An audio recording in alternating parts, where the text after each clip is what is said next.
What is up, ladies and gentlemen? Welcome to the Gerkinman Monthly for January. I think I said the last one was going to be the last one for a while, but I didn't take into account that I would be trading in my Xbox 360 and getting a few things. So I figured since I was doing that, and I got a handful of freebies this month from someone I work with, which was very, very nice, I figured I would make another one of these videos just because it'll be short and why not? And that way when I get back to Australia, I'm not like, here's all this stuff that I got while I was in Canada that I don't have the cases for or anything anymore. So yeah, basically I wrapped up playing Kingdoms of Amalur. I put a review of that up on my Tumblr.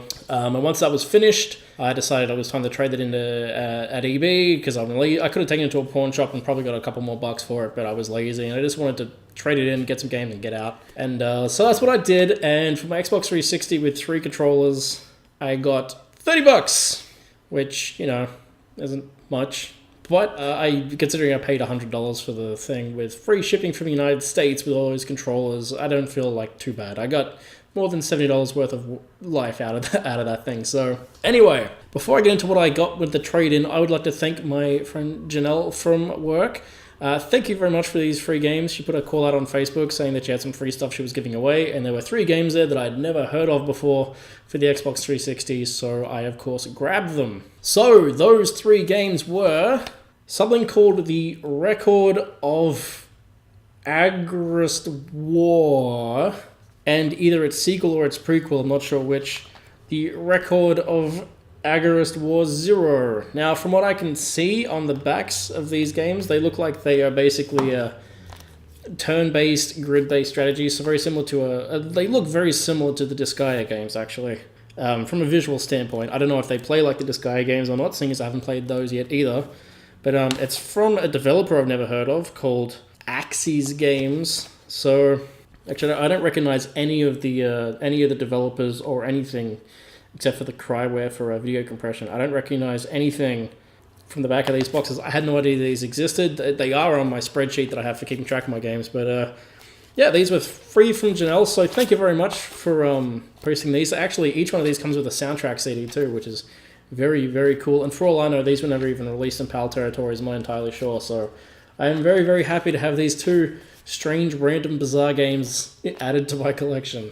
The other game that I got from Janelle, which was obviously another freebie, is a game I had also never heard of, and that is called Wartech Sanko Rond.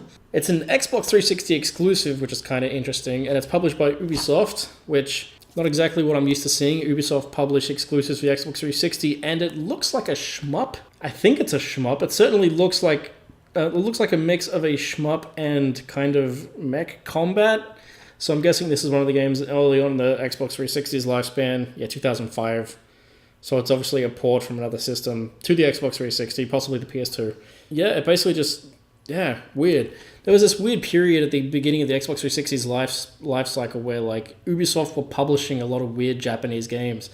Even From Software had a game called something. They had a game that came out which wasn't particularly well received.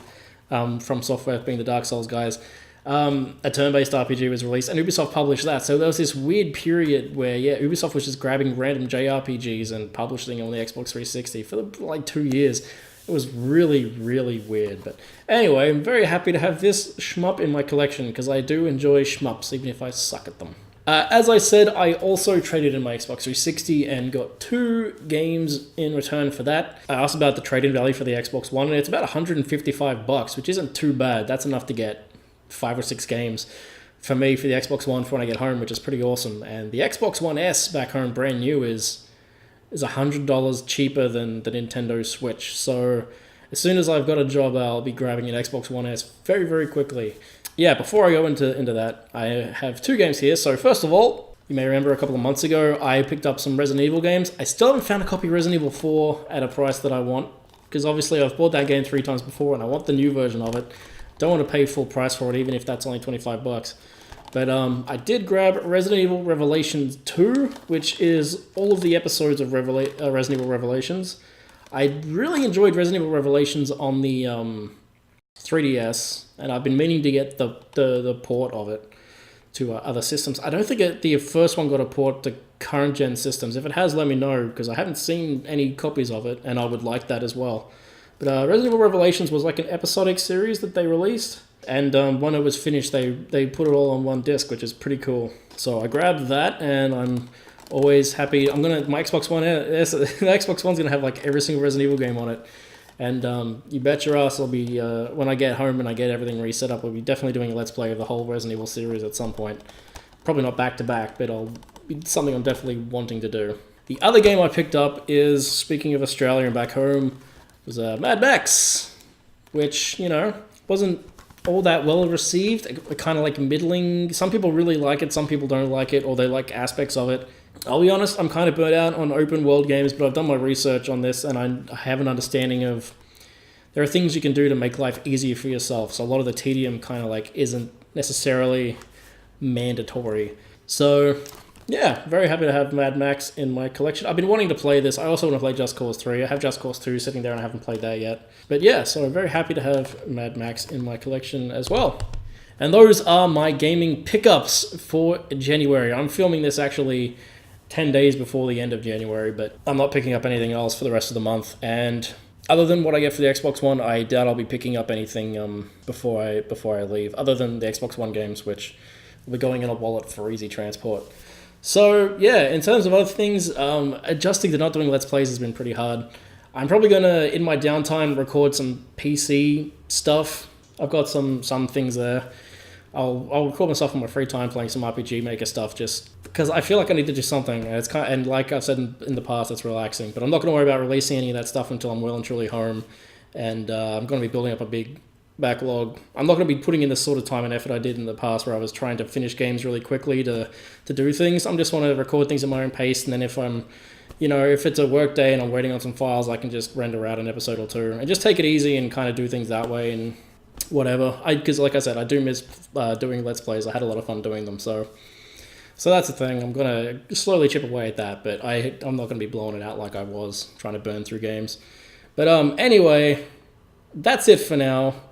I hope you're enjoying Doom. I've watched a couple of the episodes of Doom that I filmed, and it's fun hearing myself be so excited by something. I hope another game comes along this year that can give me the same feeling, because, oh man, that was nice. Breath of the Wild might be the one. We'll see. Yeah, when I get home, I'm looking to get a new capture card, because I'm sending this weekend my Avamedia live gamer portable to Jazz. I think it's Elgato. The Elgato HD 60 is something that I'm looking at getting when I get home. They're actually cheaper back home than they are here, which is really, really weird.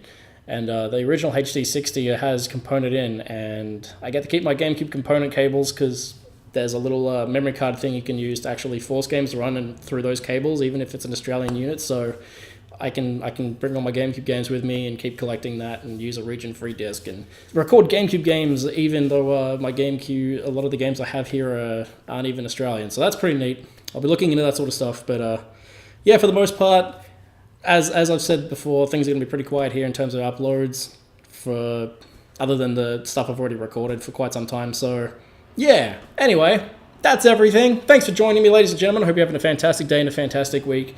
I miss making stuff. I mean, I'm making stuff, but I miss making other stuff. But anyway, I hope you're having I just said I hope you're having a fantastic day and